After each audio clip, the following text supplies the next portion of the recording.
I will say a good number of these are from a Books A Million trip. Not a Books A Million. I always want to say Books A Million. A half-price books trip that we took because there's one up by my parents. There's not one around us. What is happening? One of these days I'm going to be able to do this. Hi everybody, my name is Kelsey and we're about to get very, very nerdy with my September haul.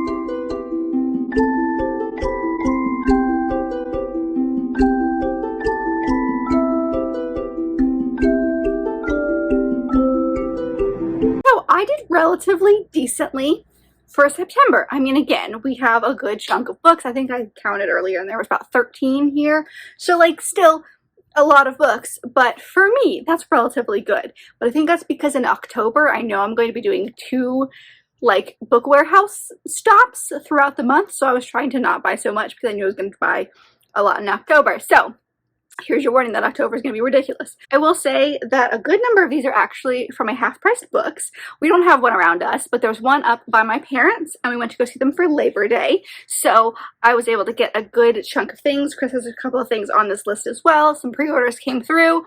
So your usual hodgepodge of stuff.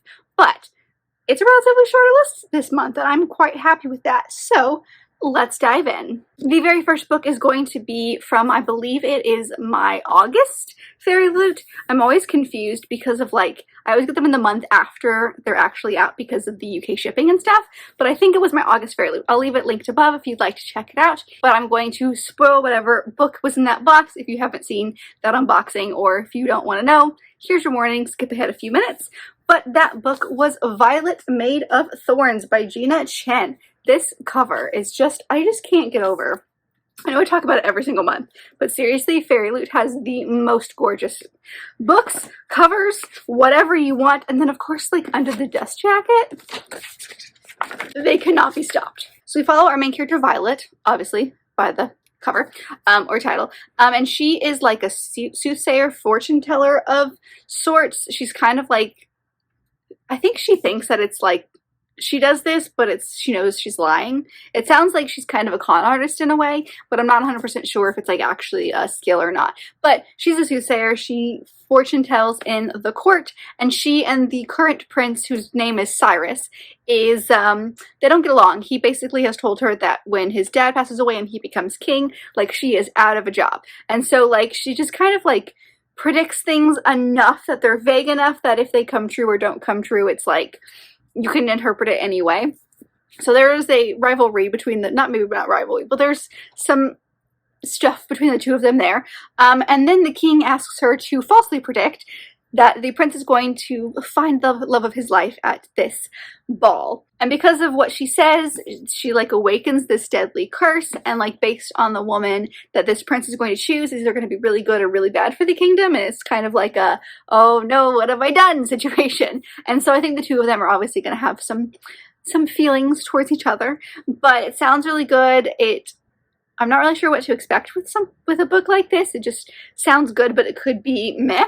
But I love how beautiful this book is. I love a good fantasy, so very excited when I picked this one up from my Fairyloot. I had no idea, never even heard of this book before I got it in that box, but very excited about that one. And then I got the book that you guys will have seen, but it was my August book of the month, I think is, or no, September. My September book of the month. And that is Killers of a Certain Age. And this is by Deanna Rayburn. This is, like I said, my book from Book of the Month, but it's also on my TBR for the fall. If you haven't seen that video, I'll leave it linked above as well. But this just sounds like so fun. So we follow 4 women who, it doesn't say how old they are, but they've been part of this thing called the Museum, which is an elite network of assassins for 40 years. So I'm thinking they're probably in their 50s or 60s, depending on when they got into said business. It says right here that they're actually 60. So if I had continued reading, I would have realized. So they follow this woman in their 60s, and they are old school. They're considered old school. Their like methods are a little like, we haven't done that for a few years. And so they're basically sent on to this like vacation for retirement to kind of like say, look, you've retired from the business. And then it turns out that one of their own is against them, and they're like, the only people who would actually order this are like higher ups within the museum. And so they're trying using their old school ways to figure out who it is and stay alive. So this sounds like so much fun. I don't even know what I'm getting into. Like, honestly, it sounds like a fun thriller, but like with a lot of comedy moments. But this was, I haven't done Book of the Month in a few months, but this one I saw kind of circling online, and then I realized that Book of the Month had it, and I was like, oh my gosh, I need this. This was the one that I picked for September. I'm very, very excited. I'm hoping to get to it very, very soon. I'm not sure if it'll be in October. I haven't found my TBR as of recording this yet, but I'm thinking November might be the, I don't really know. You know, we'll see. This might be a December book. I'm feeling like my mysteries, I have so many, they might just roll over into December, but we'll see. But I'm very excited about that one. All right, so now we're going to start the like big chunk of this, which is the books that we picked up at Half Price Books, starting with The Reading List. And this is by Sarah Nisha Adams, I believe. I'm sorry, her name is really hard to see. Yeah, Sarah Nisha Adams. This one sounds really good. I saw it in their like new releases kind of section. I'd never heard of it before, but it honestly sounds great. So we've got two main characters. We have, I'm gonna butcher this name, I do apologize, Mukesh, who is a widower. He lives in West London. He does things very methodically, and he has his granddaughter Priya, who is living with him, and he's very, very worried about her because she just kind of hangs out in her room. And we follow another character named Alicia, who is working at this library, and she finds a list of books in the back of To Kill a Mockingbird one day, and it's just a list of books that she's never heard of, so she decides that she's going to go through this list and read every single one. And so she's doing this kind of experiment. She's going through and she's being transported to all these amazing worlds.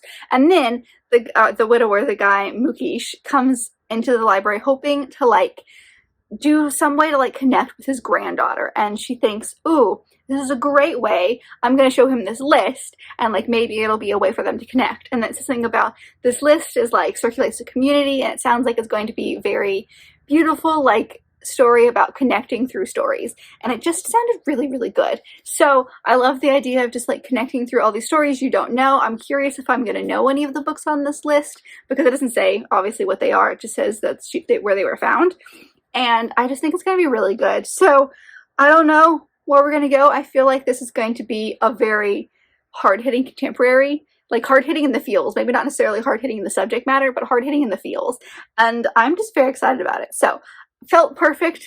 It felt like a great book lover kind of book, and I'm hoping to get to it soon. All right, the next book is one that's going to look super silly, but I've honestly had it on my TBR for quite a while, and that is Captain Wentworth's Diary, and this is by Amanda Grange. This is a series of books that this author has done, where it's each of the respective Jane Austen novels told from the hero's perspective. So this one follows Persuasion, which is one of, you guys know, is one of my two favorite books by Jane Austen. And she's got Darcy from Pride and Prejudice. It says here at the bottom, she's also the author of Mr. Knightley's Diary, which of course was Emma. And I think I looked it up on Goodreads, and there's literally a book for every single book from Jane Austen's collection. So I don't really know what we're getting into. It's literally diary entries throughout this book, so a kind of mixed media book, if you will. But I love this story, and just having it being told from his perspective I think is going to be really fascinating, because we have the story told from Anne's perspective and not his. And when we, like, I know obviously how the story ends, it'll be very interesting to kind of see her take on him. If you don't know, the story of Persuasion follows Anne and Captain Wentworth. They used to be, and well, maybe not engaged, but they used to be an item, if you will. But they used to be like almost engaged, but he was kind of like a lowly soldier, and like she was convinced by a family friend to not marry him, and so he comes back 7 years later, and she has never gotten over him. He's never gotten over her, and it's just like, do they get a second chance? Do they not get a second chance? That kind of thing of, is it worth it? So I love the story. I think it's very fascinating, so I'm very interested to see it from his perspective. And it doesn't look like a relatively hard book to get through, and I think it'll be really interesting, because looking at the like years, I think this takes place like at the very beginning of their relationship, like 7 years prior, and then like jumps to like the present of this story. So I'm very interested to see how that's gonna work, and I'm just I think it's gonna be so good. Oh, I'm just throwing it around, I'm so excited. The next one I picked up was a nonfiction book, and I'm honestly shocked that A, I didn't know this author wrote nonfiction, and B, I hadn't picked one up before, and that is The Women of the Cousins' War, and this is by Philippa Gregory, as well as David Baldwin and Michael Jones. Philippa Gregory, as I'm sure you guys know, I have her entire Tudor and Plantagenet series, is a historian that writes like historical fiction books, but it all takes place, at least the series that I have, all takes place during the Tudor years and like the family before the Tudor years, like all of that kind of stuff. So the Cousins' War is, I think the time, if I'm remembering correctly, which I might not be, is the time before the Tudors actually took the throne. And it says here, the Duchess, the Queen, and the King's mother. So based on like the names on the back, I think I'm right. I think it's the Plantagenet time period, but she does her research because clearly she's a historian. So I didn't realize, I didn't even think about looking in to see if she wrote nonfiction books, first off, but second off, I can't believe like I just didn't even think about it, because she always writes a note at the end of her books talking about the history of the actual time period, how she like came up with ideas, and how close to the original she tried to get, because she gets as close as she possibly could get.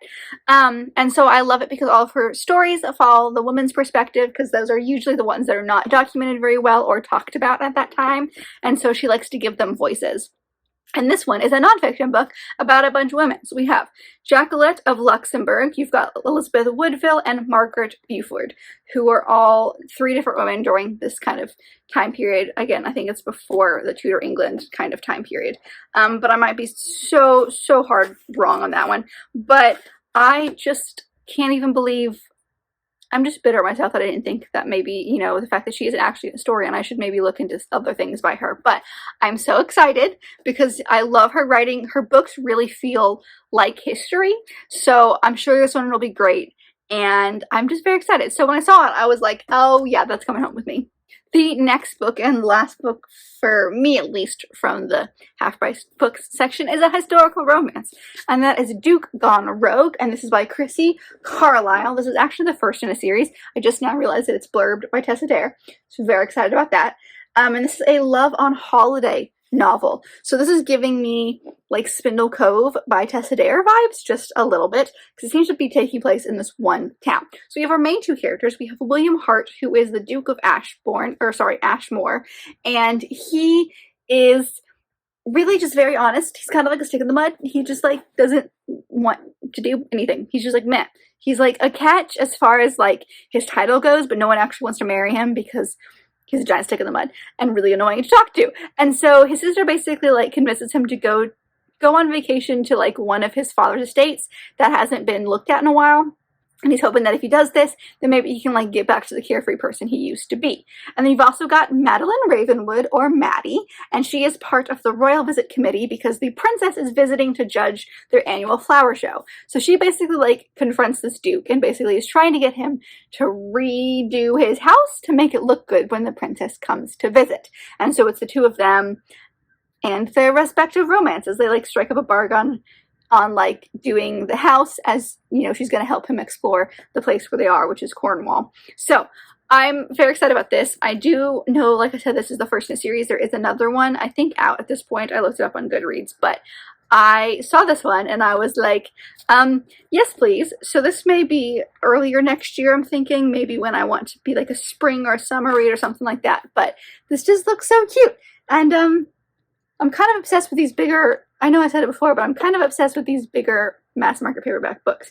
So I saw it and was like, ooh, yes, please. Also, it was like super cheap. It was like $2. And so I was like, yeah, that needs to come home with me. So I'm just so excited to keep throwing things in this video. But yes, here's my the one historical romance I actually got. So the next one is for Chris. Well, the next few are for Chris.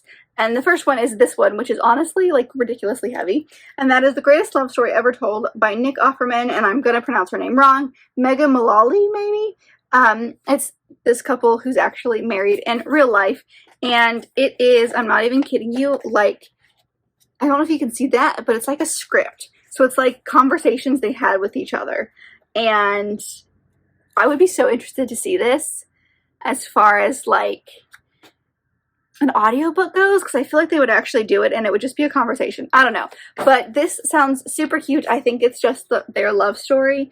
Yeah, they reveal the full story behind their epic romance, presented in a series of intimate conversations between the couple and including photos, anecdotes, and the occasional puzzle. So it's literally their love story, and we love Nick Offerman in this house. So I'm also actually quite interested to see how this this book turns out. But yeah, he picked up that one, and then he picked up another nonfiction about an office person, because of course he did, and that is this one by Rainn Wilson, and that is The Bassoon King, My Life in Art, Faith, and Idiocy. This is obviously a nonfiction book that follows, at least a memoir of sorts, that follows Rainn Wilson, who was on The Office. He played Dwight on The Office, and as I'm sure you could have guessed, Chris is a huge Office person. He just kind of is collecting these memoirs by people who were on The Office. So I'm not sure what this story itself is about, but I'm pretty sure it's just him and his life. And I know Chris said that he was looking for this for a very long time, but has never been able to find it relatively cheaply, and he did there. So he picked up that one. And then the last one he picked up was a John Grisham book, which is this one. It's called Playing for Pizza. So this is kind of a sportsy-ish book. We follow our main character, Rick Dockery, who is a third-string quarterback for the Cleveland Browns in this world. I'm not sure if that's true. This feels like a fiction book. And so he ends up playing one game. They have like a 17-point lead, I think. 17-point lead with just minutes to go. And he decides to play and becomes a national laughingstock. And he gets cut from the team, and no other team will basically hire him. And so he goes to his agent and he insists on playing football. He's like, football is all I know. I need to play. And so his agent finally does find a spot for him in Italy, because Italy plays American football in Europe. And so it's in Parma. Yeah, Parma, Italy. And so he ends up going to Italy thinking, okay, we'll just go there for now until something better comes up. And it's supposed to be like, he gets to Italy and it's going to be very shocking for him. This just sounds hilarious. Honestly, I would read this book as well. But Chris picked it up because Grisham is one of his favorite authors. He's been collecting his books. And this is just one that, like, I'm not even sure either of us knew existed. But that just sounds really funny. I never actually read it until just now as far as, like, what it was about. That's funny. Then I've just got a couple more books for you. The next one is True Wings, and this is by Gracie Mitchell. This is the first in the Clan of the Archangel series. Fun fact, I went to high school with this author, which is just kind of a fun little claim to fame here. And I believe that the second book is out. It says it's coming out this year, as of 2022. So I might have made that up. Maybe it got pushed back because of, I don't know, times and stuff. But this one gives me, like, almost Crescent City vibes. Wow. So I'm not sure, like, what the plot of this book specifically is about, but this world kind of takes place, or the story kind of takes place in this world where there are a bunch of different clans of the Archangels, and it's kind of like they're the bureaucracy. They're kind of like the ones making all the rules. So it's all these clans kind of fighting against each other. So it's very political in that sense. We follow our main character, who is Atreya. She's the youngest child of Clan of Archangel Michael. And she is sent to a summit meeting. And so she ends up having to, like, I think just kind of learn the ways. Maybe she's going to be taking over for that spot. Maybe she's kind of like doing an apprenticeship.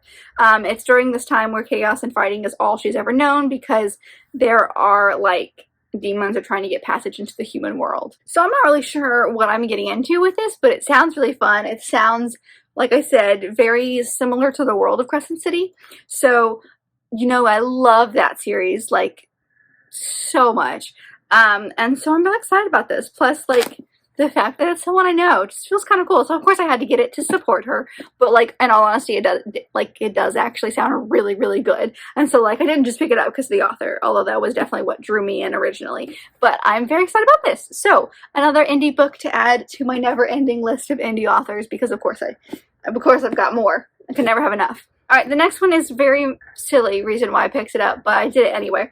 And that is Mr. Wrong Number. And this is by Lynn Painter. So I've actually read this book. I got the e-arc of it. I think it came out earlier this year, if I'm not mistaken. But I got the e-arc of it from NetGalley. I loved it so very much. Really, really enjoyed it. My coworker is trying to get into reading, which has been, like, very fun for me. And so I've just been, like, bringing her books to, like, read, and she's been reading them. And I was talking about this one, and she thought that it sounded really good. So I was like, well, I might as well just pick it up, because, like, I want to probably reread it again at some point, and I know there's a bunch of spots in here that I really enjoyed, and I'd like to reread those again. I needed to have it, honestly. So I picked it up so that, like, I could give it to her to read, and then I can keep it for myself. And so that's why I picked it up. But it was just I remember enjoying it. I'll leave my review down below if you'd like to check it out, because I did do a full, like, written out review on Goodreads for it. But it follows our two main characters. We have Olivia and Colin, and Olivia's life has kind of fallen apart. Like, she's lost her job, her boyfriend and her are broken up, she burnt down her apartment building, like, it was a whole mess. And so she has moved in with her brother, just for the time being, because she can't stand going back home, but she's like, I need some place to stay while I figure stuff out. So she moves in with her brother and her brother's best friend, aka roommate, which is Colin. And she ends up one night getting a text, kind of like one of those, like, what are you wearing? What are you doing? Kind of texts from this number she doesn't know. And so she, like, decides to be snarky and texts back, and they figure out very, very quickly that, like, this was the wrong number. And so she calls him Mr. Wrong Number, and he calls her Mrs. Misdial. And it's the two of them and these conversations that they have that are just kind of like fun. And then we figure out very, very soon that Colin is actually the one who accidentally texted her. And he knows, but she doesn't know who he is. And so it's their relationship. And there's always been, like, some animosity between them. She's never really liked him, but she's kind of had to get to like him because she's basically living in their office, like the office room at their apartment. And so it's her kind of getting her life together. It is so funny. If you guys like banter, the conversations between the two of them and the texting, like when they're texting each other, is literally some of the best banter ever. I love it so much. It's really funny, but it was just really fun. I really enjoyed it, and I needed my own copy, so I got it.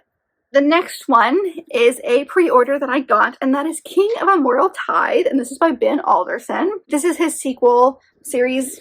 I mean, it's not a sequel, it's set in the same world, so like companion sequel, to Lord of Eternal Night, which I read last year and really enjoyed.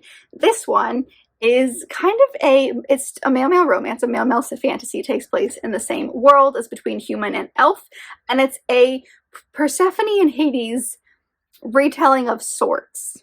So it's, like I said, it's very, there's not a whole lot on the back as far as like what it's about, but we follow our human character, which is Arlo, and he has sworn to his parents that he's going to keep his sister safe, and so he's trying to do that. He's trying to fend off the sickness that longs to destroy him. I'm not entirely sure what that means. And we've also got the fake character named Faymir, I think is how you pronounce it, who is scorned for murdering his entire family. I don't know what that's about, but the queen of the elves is basically forcing him to partake in what's called the choosing. I'm not entirely sure if that's the same that happened in the first book or not, but things are maybe ringing a bell for me. And he discovers that one single person can resist his deadly grace of his touch, and it's, of course, going to be Arlo. So it's the two of them. I think he, like, maybe kidnaps Arlo.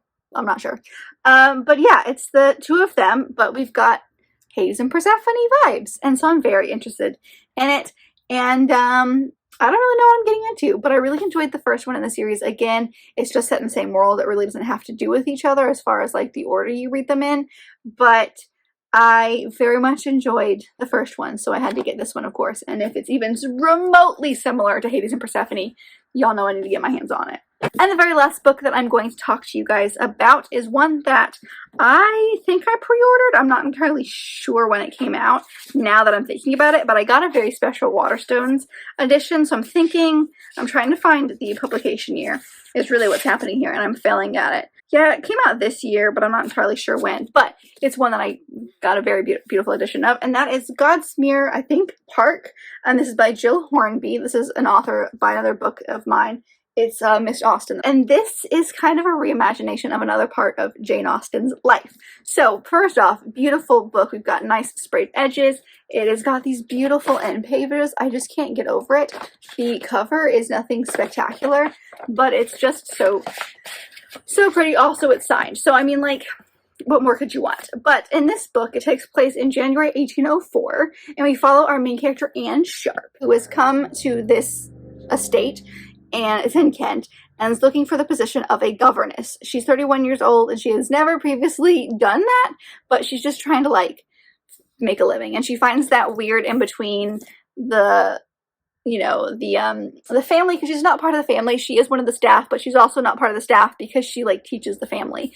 And at this time, the Austens show up. It's James Austen and then Jane Austen. And I think there might be a relationship between her and the James guy, like the brother. I'm not entirely sure, but there's something that's going on between the two of them, and it's her kind of story. I think it is very loosely based on history in the sense of like this person did work at this place. The Austens did visit this place at some point, but I'm not sure like how actually historical it is, so I'll see if I can find out. I feel like there's an author's note in here somewhere, but it just sounded really good. It's about Austen. I mean, what else do I need to say?